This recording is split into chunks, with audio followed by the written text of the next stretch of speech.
La plupart des gens pensent que la manifestation ne fonctionne plus parce qu'ils ne sont pas assez positifs. Alors ils essaient encore plus fort. Ils répètent des affirmations. Ils forcent la gratitude. Ils visualisent constamment. Ils surveillent chacune de leurs pensées.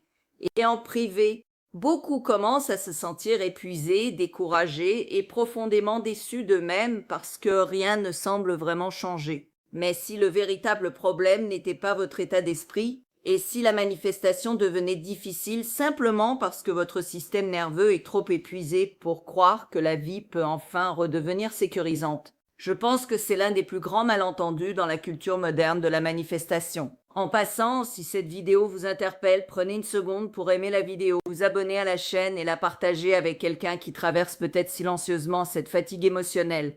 Et si vous voulez aller beaucoup plus loin sur la reconstruction de soi après 50 ans, la confiance, la guérison émotionnelle, la manifestation et le système nerveux, vous pouvez aussi visiter Acte pour découvrir davantage de ressources.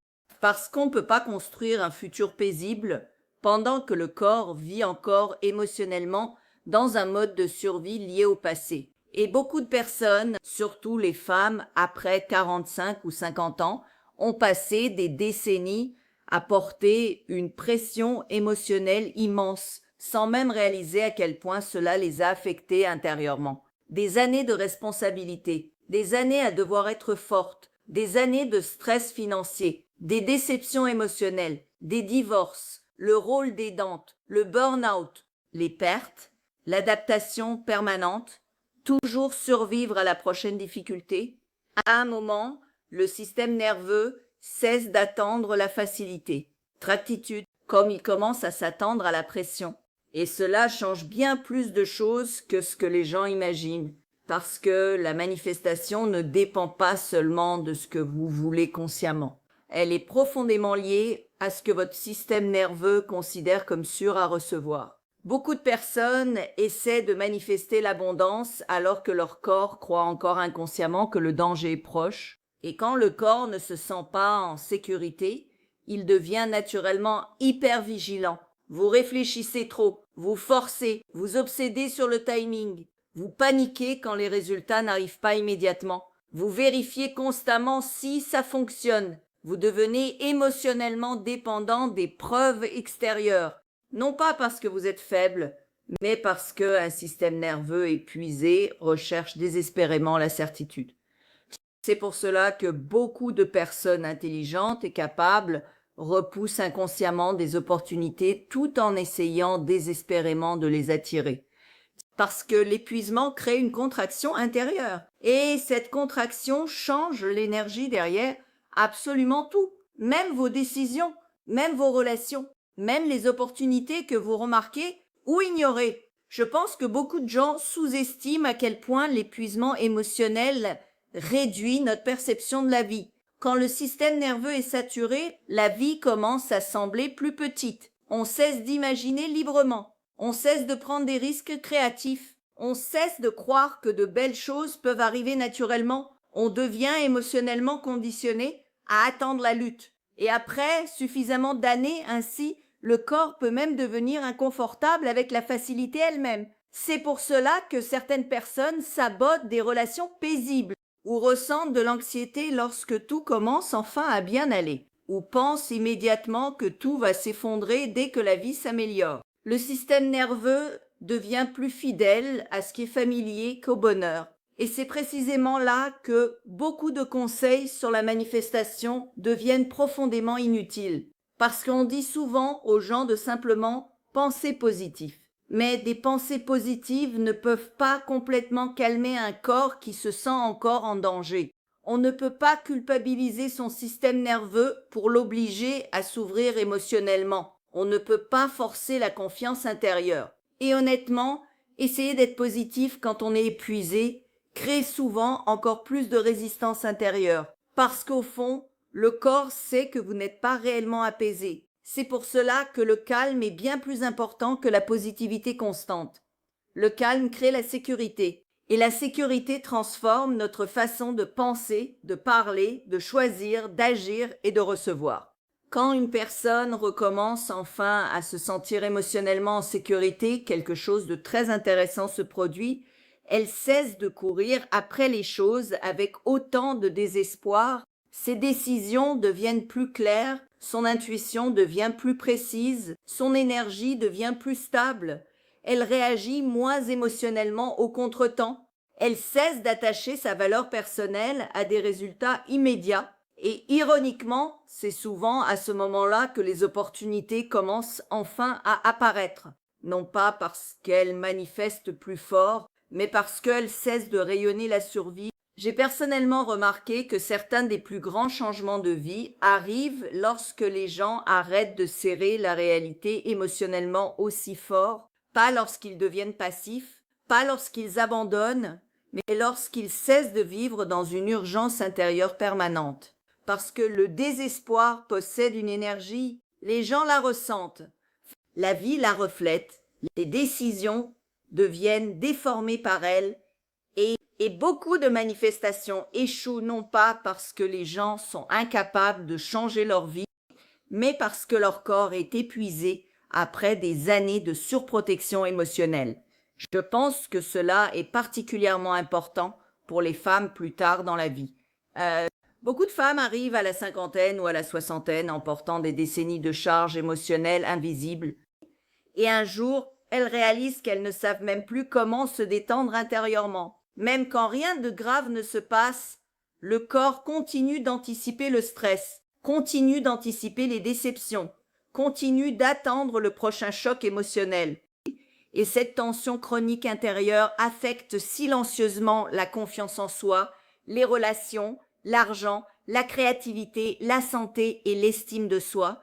C'est pourquoi la guérison du système nerveux devient une partie essentielle de la reconstruction de soi. Non pas parce que vous êtes brisé, mais parce que votre corps mérite enfin des preuves que la vie ne sera pas éternellement une question de survie. Parfois, la manifestation commence avec des choses très simples, se sentir suffisamment en sécurité pour se reposer sans culpabilité, se sentir suffisamment calme pour arrêter de tout contrôler, se sentir suffisamment digne pour recevoir de l'aide, se sentir émotionnellement suffisamment stable pour croire que le futur peut réellement devenir différent. Ce ne sont pas de petits changements énergétiques, ce sont des transformations fondamentales. Et je pense que c'est là que la véritable manifestation devient beaucoup plus mature et beaucoup plus ancrée. Pas dans le fantasme, pas dans le déni de la douleur, pas dans le fait de contourner la réalité, mais dans l'apprentissage de sortir émotionnellement des anciens schémas de survie longtemps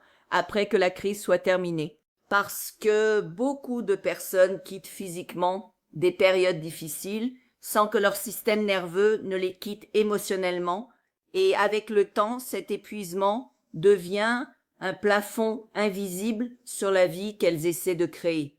La bonne nouvelle, c'est qu'un système nerveux peut changer, les gens peuvent changer, l'identité peut changer. Le futur n'est pas obligé de ressembler émotionnellement au passé pour toujours, mais cela commence souvent par ralentir suffisamment pour reconnaître à quel point vous êtes devenu épuisé en essayant de tout porter seul. Et peut-être que c'est la vérité profonde que beaucoup de personnes ont besoin d'entendre aujourd'hui. Vous n'échouez pas dans la manifestation parce que vous êtes incapable. Vous essayez peut-être simplement de créer un futur paisible avec un corps qui croit encore devoir survivre seul à tout. Et guérir cela change beaucoup plus de choses que la plupart des gens ne l'imaginent.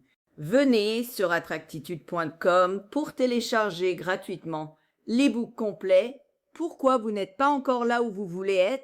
les blocages invisibles qui freinent votre vie, de votre confiance, votre argent et votre futur, et comment les éliminer. Vous y trouverez une évaluation personnelle ainsi que des réponses concrètes pour vous éclairer, vous guider et vous aider à comprendre ce qui vous bloque réellement aujourd'hui. Attractitude.com, merci et à bientôt. Et si vous voulez aller beaucoup plus loin sur la reconstruction de soi, la confiance, la guérison émotionnelle, la manifestation et le système nerveux, vous pouvez aussi visiter attractitude.com pour découvrir davantage de ressources. Parce qu'on ne peut pas construire un futur paisible pendant que le corps vit encore émotionnellement dans un mode de survie lié au passé. Et beaucoup de personnes, surtout les femmes après 45 ou 50 ans, ont passé des décennies à porter une pression émotionnelle immense, sans même réaliser à quel point cela les a affectées intérieurement.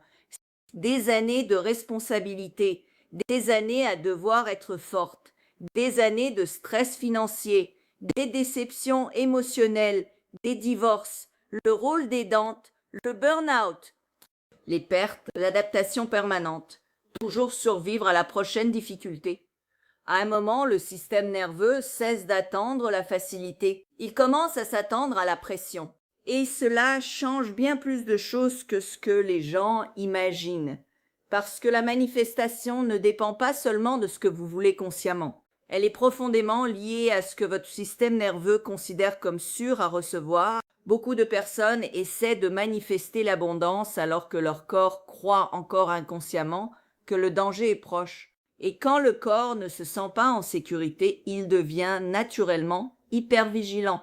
Vous réfléchissez trop, vous forcez, vous obsédez sur le timing, vous paniquez quand les résultats n'arrivent pas immédiatement. Vous vérifiez constamment si ça fonctionne. Vous devenez émotionnellement dépendant des preuves extérieures. Non pas parce que vous êtes faible, mais parce qu'un système nerveux épuisé recherche désespérément la certitude. C'est pour cela que beaucoup de personnes intelligentes et capables repoussent inconsciemment des opportunités tout en essayant désespérément de les attirer, parce que l'épuisement crée une contraction intérieure.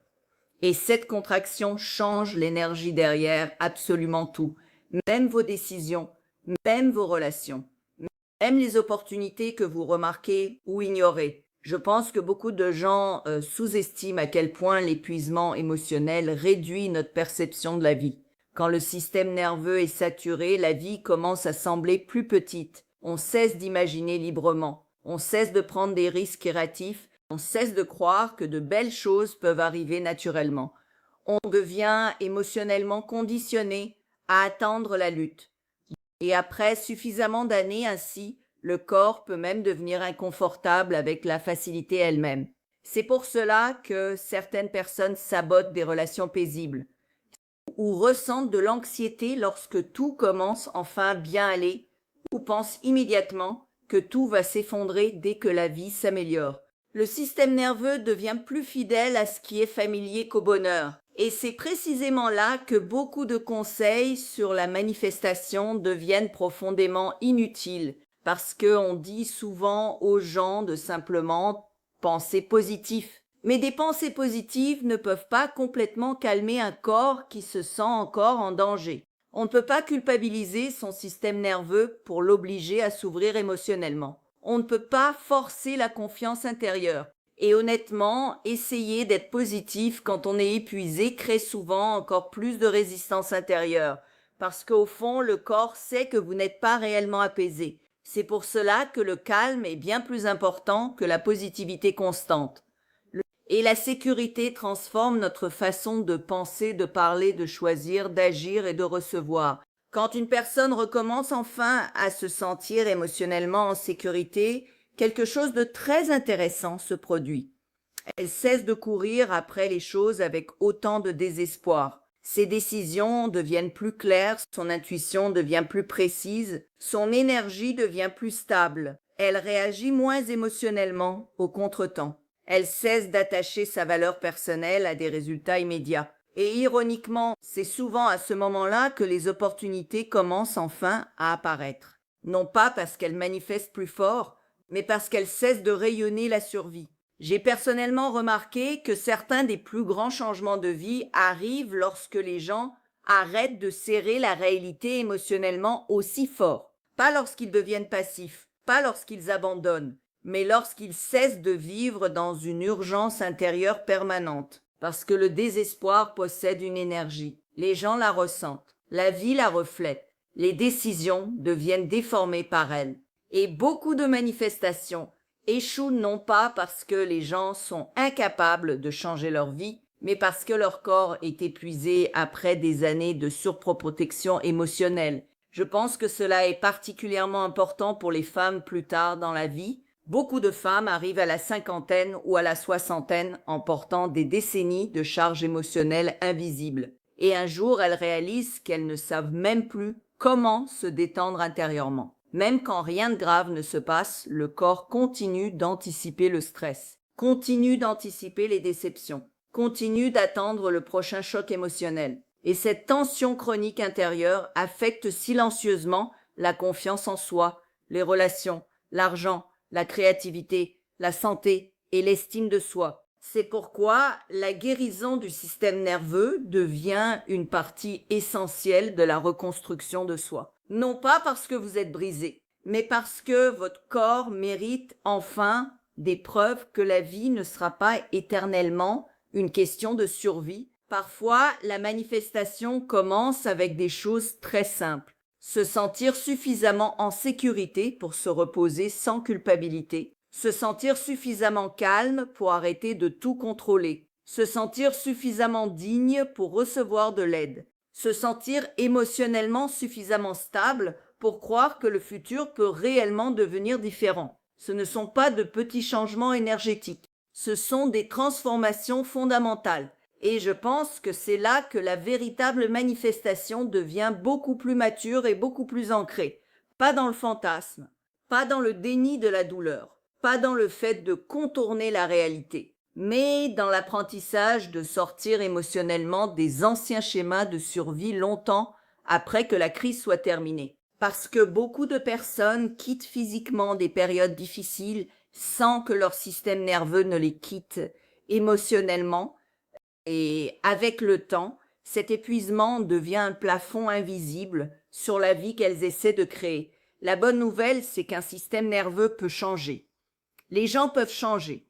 L'identité peut changer. Le futur n'est pas obligé de ressembler émotionnellement au passé pour toujours.